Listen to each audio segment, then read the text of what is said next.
আসসালামু আলাইকুম রহমতুল্লাহি ওবরাকাতু। আজকে আলোচনা করব রিজিক বন্ধ হয়ে যাওয়ার 20টি গুনাহ। এই 20টি গুনাহ করলে আপনার রিজিক বন্ধ হয়ে যাবে। এর মধ্যে 1 নম্বর হলো যে সুদ। যে ব্যবস্থার বিরুদ্ধে আল্লাহ নিজেই যুদ্ধ ঘোষণা করেছেন, সেখানে কখনো বরকত আসতে পারে না। এটা রেফারেন্স হলো যে সূরা বাকারা আয়াত নম্বর 279। আল্লাহ তার রাসূলের পক্ষ থেকে যুদ্ধ ঘোষণা। যে ব্যক্তি সুদ খাবে তার বিরুদ্ধে আল্লাহ রাব্বুল আলামিন যুদ্ধের ঘোষণা করেছেন। এরপরে 2 নম্বরে হলো যে রিজিককে তুমি তুচ্ছ করো, সেটাই ধীরে ধীরে তোমার হাত থেকে চিনিয়ে নেওয়া হয়। রেফারেন্স সূরা ইব্রাহিম আয়াত নং 7। অর্থ হলো কৃতজ্ঞ হলে বাড়িয়ে দেব, আর অকৃতজ্ঞ হলে শাস্তি কঠিন হবে। আপনি যদি অকৃতজ্ঞ হন, আপনার যদি আল্লাহ রাব্বুল আলামিন শুকরিয়া আদায় না করেন, তাহলে আপনার রিজিক কমে যাবে। 3 নম্বর হলো আত্মীয়তা সম্পর্ক ছিন্ন করা। রিজিকের সাথে আত্মীয়তা সম্পর্ক সরাসরি যুক্ত। সম্পর্ক কেটে দিলে রিজিকের দরজা বন্ধ হয়ে যায়। হাদিস নং হলো যে রিজিক বাড়াতে চায় সে যেন আত্মীয়তার সম্পর্ক বজায় রাখে। সূরা বুখারী শরীফে হাদিস নং হলো 2986।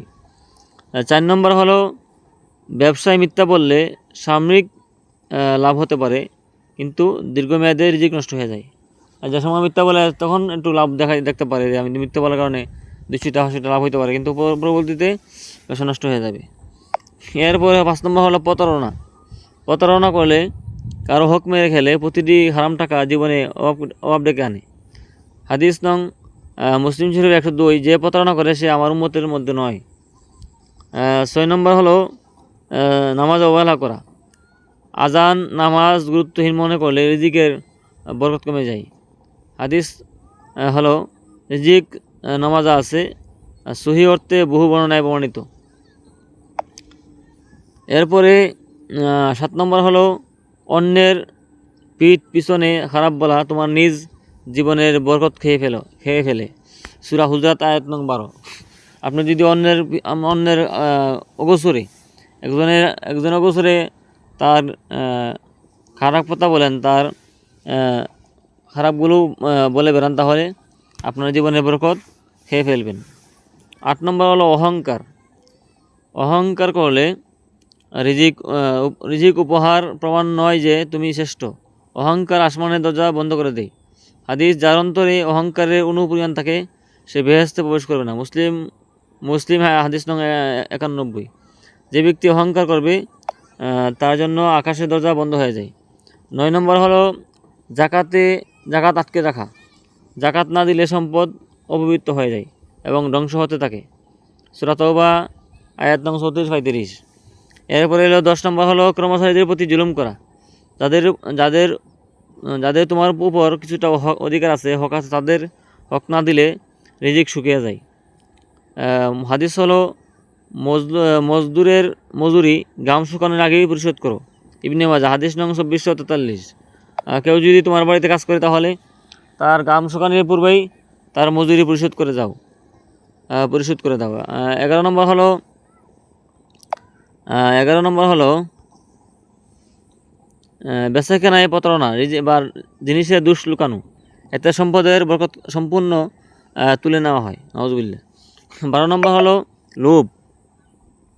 যে শুধু আরও চায় কিন্তু আলহামদুলিল্লাহ বলে না, শেষ পর্যন্ত কমে যায়। হাদিস মানুষের মন যদি 2 পাহাড় বড় সম্পদ পায়, তবুও সে আরেকটি পাহাড় চাইবে। বুখারী হাদিস নং 6739 নম্বর। এজন্য লোভ করা ভালো নয়। 13 নম্বর হলো পিতা মাতাকে অবহেলা মনে করা। তোমার রিজিক তাদের দোয়া ও অভিশাপের সাথে জড়িত।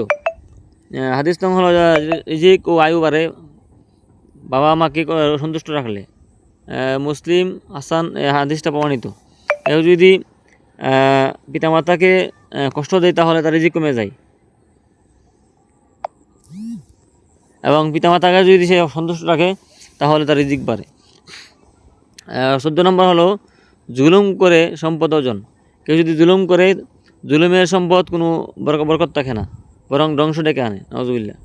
এরপরে আমরা এখন আলোচনা করবো 15 নম্বর হলো সৎকা অবহেলা। কেউ যদি সৎকা অবহেলা করে, সৎকা কখনো সম্পদ কমায় না, বরং বাড়ায়।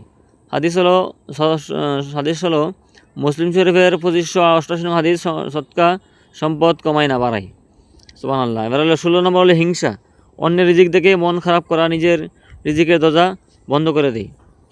এরপর 17 নম্বর হলো 17 নম্বর হলো নারীদের ও বাচ্চাদের প্রতি জুলুম করা। কেউ যদি নারীর প্রতি জুলুম করে, বাচ্চাদের প্রতি জুলুম করে, তাহলে যাদের যত্নের অধিকার সবচেয়ে বেশি তাদের প্রতি অন্যায় করলে রিজিক উঠে যায়। 18 নম্বর হলো মিথ্যা কসম খাওয়া। মিথ্যা কসম খাইলে টাকা ব্যবসার জন্য মিথ্যা কসম বরকত পুড়িয়ে ফেলা হয়। নাউজুবিল্লাহ, বুখারী শরীফ। এরপরে 19 নম্বর হলো অলসতা।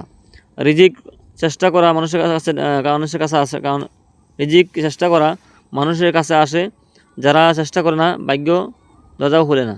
যারা অলসতা করে, অলসতা করার কারণে তার রিজিকের দরজা তার কাছে আসে না। চেষ্টা করলে মানুষের কাছে রিজিক আসে। যে অলসতা করে তার ভাগ্যে রিজিক খুব কম আসে। এবার 20 নম্বর হলো তাকদির নিয়ে অসন্তুষ্টি। নাউজুবিল্লাহ, আল্লাহর সিদ্ধান্ত নিয়ে অভিযোগ করা ভবিষ্যতের রিজিকের দরজা বন্ধ করে দেয়। হাদিস হলো তিরমিজি শরীফের 2510 নং হাদিস। এখানে বলা হয়েছে আল্লাহর সিদ্ধান্তে সন্তুষ্ট থাকলে সে হৃদয়কে পরিপূর্ণ করেন। সুবহানাল্লাহ। যে ব্যক্তি আল্লাহর সন্তুষ্টি সে সন্তুষ্ট থাকে, আল্লাহ রাব্বুল আলামিন তার রিজিকে পরিপূর্ণ করেন। এবং যে ব্যক্তি আল্লাহর সন্তুষ্টিকে সে পরিপূর্ণ রাখে না, তার রিজিকে বরকত কমে যায়। তো আজকে আমরা জানলাম এই বৃষ্টির কারণে আপনার রিজিকের বন্ধ হয়ে যায়। এই বৃষ্টি গুনাহ করলে অবশ্যই আপনার রিজিক বন্ধ হয়ে যাবে। এজন্য আমরা এই বৃষ্টি গুনাহ থেকে অবশ্যই বেঁচে থাকবো। আল্লাহ রাব্বুল আলামিন আমাদের সকলকে এই বৃষ্টিটা যেই আলোচনা করলাম, এই আলোচনার উপরে আমল করার তৌফিক দান করুক, আমিন। এবং ভিডিওটি শেয়ার করে দিবেন যাতে অন্য মুসলমান ভাই বোনেরা জানতে পারে, আমল করতে পারে।